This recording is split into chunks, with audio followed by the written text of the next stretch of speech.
All right, let's dive deep into the history of Madagascar today. Using excerpts from its Wikipedia article, we're going on a journey through time to explore this incredible island nation.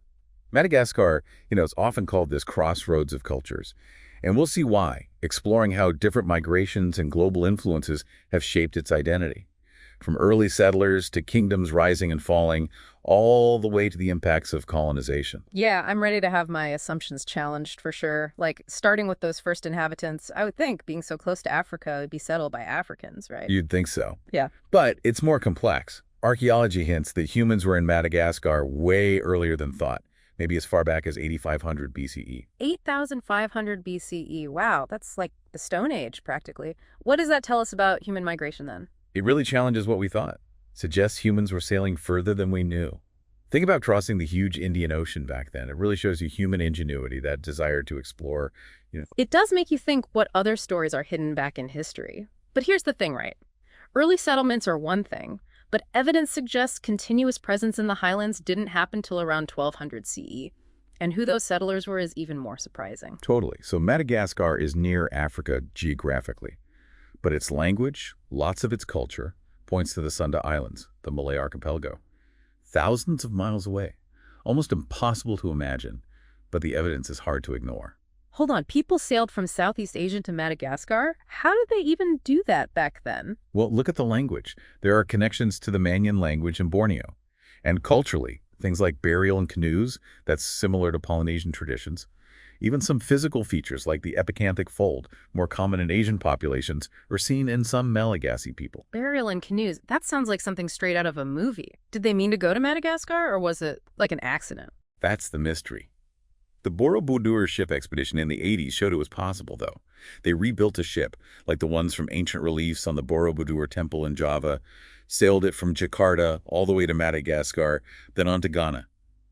Used only traditional navigation, too. That's incredible. Talk about an adventure. Not only shows how good the Austronesians were at sailing, but the impact they must have had on Madagascar is huge. It really is. Imagine the bravery, the knowledge to sail across open ocean, no modern tech. It shows how connected the world was, even back then. So we've got these Austronesian voyagers adding their culture to the mix, but they weren't alone, were they? There were also the Bantu migrations, right? Tell me about their arrival and the impact they had. While the Austronesians were settling, another group was coming across from mainland Africa, across that Mozambique channel, the Bantu people. They arrived maybe as early as the 6th or 7th century, added a whole other layer to this mix of cultures on the island. So this is how the Malagasy people emerged, this unique blend of Austronesian and Bantu cultures. But the influences don't stop there, right? Nope, not at all. From the 7th century on, you've got Arab traders showing up, set up posts along the coast. Their influence, maybe not as obvious as the others, is there in lots of Malagasy culture, especially the language. Wow, no wonder it's called a crossroads of cultures. Amazing how each group brought their own things, all adding to this Malagasy identity. Think about it. Even now, the words for the seasons in Malagasy come from Arabic. They even used Arabic script to write Malagasy at one point. Shows how integrated those traders became. This is so fascinating. But with all these people and ideas, the politics must have gotten interesting too, right? Absolutely. It wasn't just language and customs, it was about power too. All these arrivals, new ideas, especially in the Middle Ages, you see distinct kingdoms popping up across the island. And we'll see how they interacted, competed, and how that shaped Madagascar's fate. Things are about to get really interesting. Before we jump into that, though, I gotta mention another group, the Sakalava. Their kingdom in the west controlled lots of the coastline, heavily involved in trade, sadly even the slave trade. They had their own unique ways of doing things, different from the marina and the highlands. We'll explore them more later for sure. Yeah, for sure. The Sakalava Kingdom is a big part of understanding how complex Madagascar's history is. Their influence is definitely not something to underestimate. Welcome back to our deep dive into Madagascar's history. Last time, we were talking about all these different kingdoms popping up, right? Adding to this whole cultural and political mix. One that really stands out is the Marina Kingdom in the Central Highlands. And their story starts with this king, Andrian Ampoina Marina. He's a pretty interesting figure, isn't he? Oh, he is. Andrian Ampoina Marina, he's remembered for his ambition. That famous line, "The sea is the boundary of my rice field." But there was more to him than just conquering. He knew to unify a marina, he needed a strong base, literally. So, Not just about taking land. What did he do to make his kingdom stronger then? Infrastructure. He was all about that. Expanded farmland, built dikes and trenches, increased food production, and set things up for his son to expand later on. He was practical, knew real power came from a prosperous kingdom, unified. And that son, Radama Fascist, he really took that to heart, didn't he? It seems like he knew Madagascar couldn't stay isolated, especially with Europe getting more powerful in the Indian Ocean. Right on. Radama Fascist, he became king at a crucial time. Napoleonic Wars were changing global power. Britain's influence was growing in the region. He saw a chance to make alliances, ones that would help his kingdom. And those alliances had some big consequences, didn't they? I mean, abolishing the slave trade, that must have shaken things up in Madagascar. For sure. Radama Fascist's treaties with Britain, smart moves strategically, but they had a huge ripple effect. Outlawing the slave trade, getting financial and military help from Britain in return, that messed with the power dynamics within Madagascar itself. Groups who had profited from the slave trade. Their influence shrunk, created some tensions. Classic example of how even good intentions can backfire, huh? Shows you the tough choices leaders had to make in a world that was changing fast. But Radama, I wasn't just reacting, was he? He really seemed to want to modernize. He did. He started reforms to modernize Madagascar, set up schools with help from British missionaries, even sent some Malagasy students to study in England. He got an education, connecting with the wider world. Those were key to progress. Not everyone was thrilled about it, though. And that leads us to Queen Ranavalona first, right? She's often seen as fiercely protective of Malagasy traditions. Her reign was the opposite of Radama Hesker's openness to Europe, wasn't it? Totally. Ranavalona first, she saw Christianity and European influence as dangerous to Madagascar's independence. She ditched Radamathar's treaties, started a period of isolation, Initani Mizina, the time when the land was dark. Must have been a tough time for Malagasy who liked Christianity or engaging with the outside world. What happened long-term because of this isolation? Did it cause a backlash against foreign stuff, or did it make Malagasy identity even stronger? It's a tough question. On one hand, Ranavalona brought back a lot of traditional beliefs and practices. Suppressed Christianity, converts were persecuted, missionaries kicked out. But it also made people feel national pride, resist being controlled from outside. Interesting how darkness can sometimes spark a fire, huh? But even with Ranavalona fighting for tradition, her own son, the future Radama II, was embracing the very things she hated. History is full of contradictions like that. Radama II, while he was heir to the throne, was secretly going to Catholic masses, even plotting with the French to get rid of his mom. Talk about family drama. That's some Shakespearean-level intrigue there. So when Ranavalona died in 1861, did Radama II come in and just sweep away all her policies, welcome back those European missionaries who were waiting? He did. No time wasted. Reestablished trade with Europe, invited the missionaries back, opened Madagascar right back up. Must felt like a huge relief for those who didn't like Ranavallona's strict ways. But I bet that sudden shift didn't make everyone happy. Especially the Marina aristocracy. They must have seen their powers slipping away. Spot on. Radama II's liberal policies, some loved them, others saw them as a threat. The Marina aristocracy, they had a lot of power under Ranavalona, and now they were being sidelined. And they weren't just going to sit there and take it. What'd they do? Grumble quietly or actually do something about it? They took action, fast and brutal. The prime minister, Ranavalona Hitriniani, smart and ambitious guy, he saw his chance, organized a coup d'etat. Radama II was assassinated just 2 years after becoming king. Wow, assassinated by his own prime minister. It's like the battle for control of Madagascar was as much inside the island as it was about resisting outside forces. What happened after the coup? Did Ranavalona Hitriniani just take over? Not exactly. Couldn't just grab the throne. Too obvious. So he went to Radama II's widow, Rabodo, offered her the throne, but with conditions. Conditions to be queen. What were they asking for? A lifetime supply of vanilla. A crown made of bird feathers. Nothing like that. They wanted trial by ordeal abolished. Brutal practice, been around for ages. And, maybe more important, they wanted the monarchy to guarantee religious freedom. Yeah. Big deal, especially after Ranavalona persecuting Christians. So, a power grab disguised as making things more just and tolerant, huh? Did Rabodo go for it? Did she become queen? She did. Crowned in 1863 as Reza Horina, she was a mix of diplomacy and defiance, sent ambassadors to the big European powers, showed Madagascar was a player on the world stage, even banned Sunday markets, probably annoyed some merchants, but showed she was willing to shake things up. Queen Reza Horina, she knew how to play the game, but I'm guessing that prime minister, the one who set up the coup, wasn't just going to fade away. You got it. Ranavalona Hitriniani, he was clever, but couldn't escape what he did to Radama II. People were angry. Eventually, he had to quit and go into exile. So the manipulator got outmaneuvered by public opinion in the end. But wait, there's more, right? This Malagasy history is full of twists. What happened next? Get ready for this. Reinavona Hitrinini's younger brother, Reinale, he takes over as prime minister. And guess what? He married the widowed queen, Rizzo-Harina. He married his brother's widow. Now that's a power move. Reinale sounds like he knew how to grab the reins. Did he basically become the real ruler behind the scenes? You could say that. Reinale, he went on to marry the next two queens of Madagascar, ruled from behind the scenes for 32 years. Huge figure in Madagascar's history, guided the island through modernization and all that pressure from Europe. Married 3 queens in a row. Gotta be some kind of record.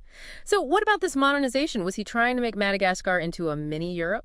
Not really. He was practical, saw the value in some European tech and how they ran things, but wanted to keep Malagasy traditions and independence too. Like Queen Ranavalona II, she took over in 1868, converted to Anglicanism, made it the state religion, but lots of old beliefs and practices stayed around. Sounds like he was walking a tightrope. Modernize, engage with Europe, but keep Madagascar's sovereignty. With France always lurking, trying to get more control, that must have been tough. For sure. Remember the Lambert Charter, the one that gave a French businessman total control of Madagascar's resources. That shady deal, signed by the young Radama II, was a ticking time bomb. Oh, yeah. Sneaky French. Didn't Ranavalona rip up that charter when she came to power, making the French mad? Yep. But they didn't forget it. In 1883, wanting revenge and those resources, they started the First Franco-Hova War. So things finally blew up. How did Madagascar, this kingdom way over there, stand up to a big power like France? They fought bravely, but the Marina army was no match for the French military. Madagascar had to give up land and pay a lot of money to France, a big hit to their independence, and things were about to get worse. This isn't sounding good. What happened next? Did Reinale have another trick up his sleeve to stop the French? Even Reinale, as clever as he was, couldn't outsmart European diplomacy. Britain, they wanted to control Zanzibar, so they made a deal with France. The deal that sealed Madagascar's fate. Hold on, Britain, Madagascar's ally, betrayed them for their own colonies. That's harsh. What was the deal? Basically, France recognized British control of Zanzibar and Heligoland, this island in the North Sea. In return, Britain gave France free rein in Madagascar, a cynical move. They sacrificed Madagascar's independence to get what they wanted. So Madagascar was abandoned by their friend and left to the French. What happened to Reinale and the Marina monarchy? Did they go down fighting? They tried, but it was over. In 1895, the French invaded for real, caught the Marina army off guard by landing on the west coast where there were fewer defenses. The French took Antananarivo, the capital. That was the end for the Marina. This is so sad. A whole kingdom, its history, its unique culture, destroyed by colonialism and a betrayal. What about Queen Ranavalona III? Did the French show her any mercy? Sadly, no. She was exiled to Algeria, along with the royal family. The end of over a century of Marina rule. Madagascar was French now, another piece of their empire. What a tragic end to a story full of intrigue, resilience, and ultimately defeat. But this can't be the end, right? The Malagasy people, they've always overcome challenges, adapted. They weren't just going to accept French rule, were they? You're absolutely right. The seeds of resistance were already there. Facing oppression and being exploited, the Malagasy spirit would find ways to fight back. Eventually, that led to a fight for independence, and that would change everything for the island. Welcome back to our deep dive into Madagascar's history. So we've seen how the island went from those early settlers all the way to the Marina monarchy falling and French rule taking over. What I'm wondering is, how did the Malagasy people, with all their resilience and adaptability, deal with being part of the French Empire? Well, the French, they saw Madagascar as this place full of wealth and prestige. But their ambitions came at a cost for the Malagasy. Forced labor on French plantations became the norm for a lot of people. Projects for the colonial administration, but not much opportunity for the Malagasy themselves. Education, skill jobs, those were mostly out of reach. So the classic colonial story, huh? The colonizers get rich, the colonized struggle. I imagine that kind of injustice would make people want change, want to control their own destiny. How did that resistance show itself? Even with the risks, you saw these militant nationalist groups popping up, working in secret to challenge the French. One of the big ones was Vivato Sakalika, started by Niavana or Manantuanina. They kept that Malagasy nationalism alive, waiting for the chance to strike. Makes you think about how brave they were, going up against an empire like France. Were there any specific events that brought this struggle to the forefront? The World Wars, they had a big impact on Madagascar, like everywhere else. Lots of Malagasy men had to fight for France in both wars. They saw firsthand how messed up the colonial system was. You're asked to sacrifice, but you don't even have basic rights. That exposure to the world, to ideas of freedom, that planted the seeds for resistance later on. Yeah, that's a common story, isn't it? Fight for the empire that oppresses you, like you're forced to support the system that's holding you down. How did Madagascar deal with World War II, especially with France being occupied by the Nazis? At first, Madagascar was controlled by the Vichy French, the ones who collaborated with the Nazis. But the British didn't want it falling into enemy hands, so they took over in 1942. That shift exposed the Malagasy people to even more global power plays, made them want self-determination even more. Sounds like they were caught in a whirlwind, huh? Tossed around by things they couldn't control. Did things get better after World War II ended, or were they still under French control? There were some concessions, yeah. At the Brazzaville Conference in 1944, when the Allies were planning the post-war world, Charles de Gaulle, he gave Madagascar overseas territory status, gave them some representation in the French National Assembly. A step forward, but for many, it wasn't enough. They wanted full independence. So, too little, too late for those who got a taste of freedom during the war. Yeah. What happened then? Did they just accept this half measure? The desire for independence was strong. Malagasy delegates, they were part of the Mouvement démocratique de la Rénovation Malgache. They put forward a bill demanding full autonomy. But the French National Assembly, they shut it down. That sparked the Malagasy uprising in 1947. A brave attempt to break free, but it ended tragically. That uprising must have been a turning point. What happened? Was it a full-blown revolution or more of a localized thing? It was widespread, lots of nationalist groups, regular people too. But the French military, they wanted to stay in control. They crushed the rebellion, brutally. It left a scar, but also made them even more determined. The memory of that uprising, it fueled the struggle for years to come. It's a reminder that freedom isn't free, is it? It's inspiring, though. Even with violence, the desire for self-determination doesn't go away. Did France ever let go of Madagascar? They did, but it took time. With decolonization happening all over Africa and Asia, France finally granted Madagascar full independence. June 26, 1960. A huge moment. Over 6 decades of French rule. Over. Philibert Serrana, he became the first president of this new Malagasy Republic. A new beginning, full of hope. After centuries of dealing with outside influences, colonial rule, they were finally free. Must have been a time of great hope and excitement. What were those early years of independence like? It was a mix. People were happy to be free, of course, but the effects of colonialism, those were still there. They'd have a government, an economy from scratch, not many resources, people still dealing with what colonialism had done. Like being given a car with no driving lessons. Exciting, but kind of scary. What were some of the big problems they faced? One big one was that a lot of French policies stayed in place, especially in the economy. Tirana, the first president, he was moderate, kept close ties with France, didn't go towards communism like some other newly independent African nations. It kept things stable for a bit, but some people saw it as France still having control. Trying to break free from your old colonizer while needing their help to build your nation, tough spot. Did that moderate approach work? Did it bring stability? Things were calm for a while, but it couldn't last. People protested Tirana's policies, especially the close ties with France, got more and more intense. He resigned in '72, handed power over to General Gabriel Romanent-Soa. He led a temporary government that shifted things towards the Soviet Union. Wow, from pro-French to pro-Soviet. It's like Madagascar was trying to find its own way in a world divided by the Cold War. Did that new alignment work? Moving closer to the Soviets, it was a break from the past, symbolically. But it didn't bring the economic changes people hoped for. Things were still chaotic politically. Colonel Richard Ratsimandrava became president in '75, assassinated 6 days later. Then Lieutenant Commander Didier Ratsiraka took over in a coup. He started a socialist government, nationalized a lot of the economy, cut ties with France. An assassination, another coup. It seems like finding stability was a real struggle. How did that socialist experiment go? Did it make things more equal like they hoped? Ratsiraka's socialist policies, they were popular at first, but they ended up hurting the economy.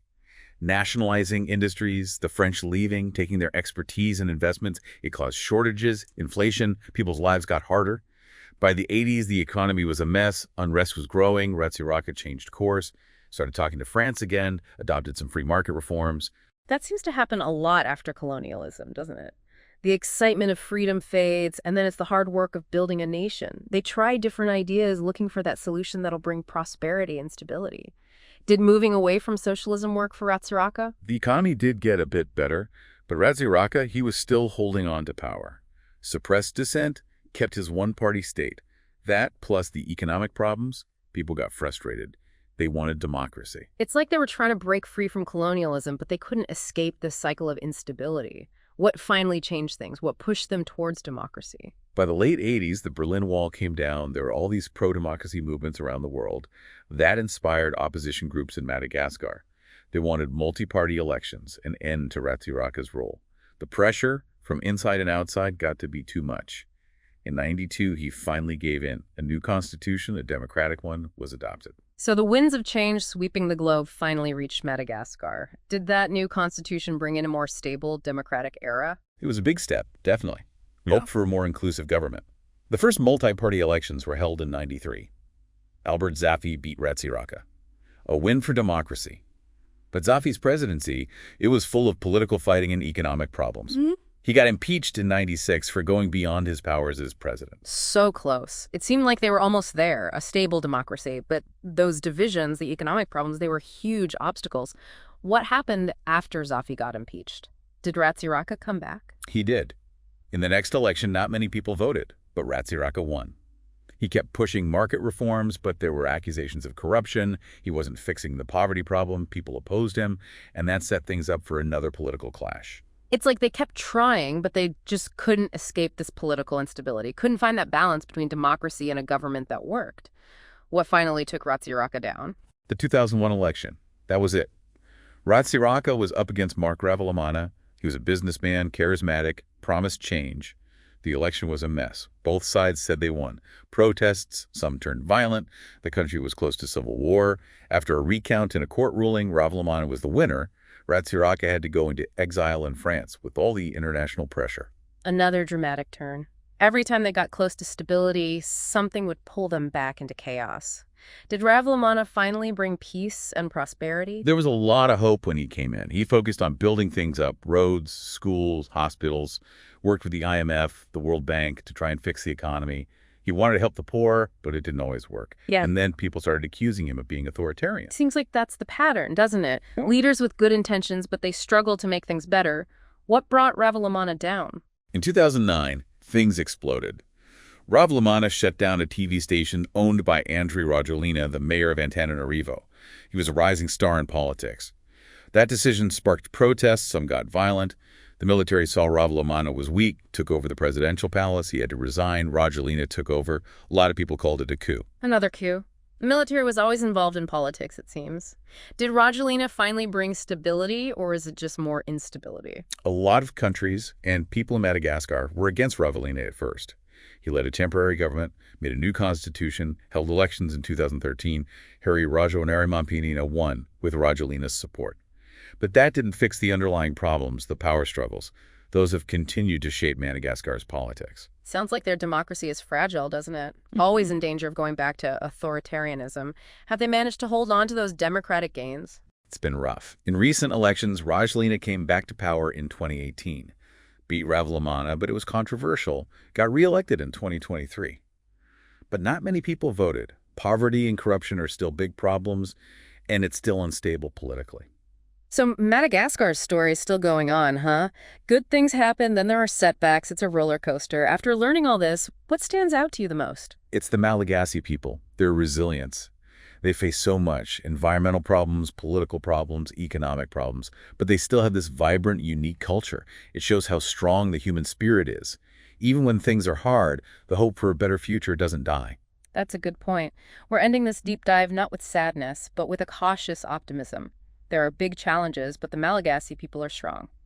Their story reminds us that wanting a just and prosperous society, that's a journey, not a destination. You got to be vigilant, learn from what happened, and work hard to build a better future for everyone. You said it perfectly. Madagascar's story, with all the cultural mixing, the struggles against colonialism, the fight for democracy, it's got lessons for all of us. Yeah. It shows that the desire for freedom and self-determination, that's universal. It takes constant effort, and you got to believe in a better tomorrow. Thanks for joining us on this deep dive into the history of Madagascar. We hope you keep exploring this incredible place, learn more about its culture, its politics, and its journey towards a better future.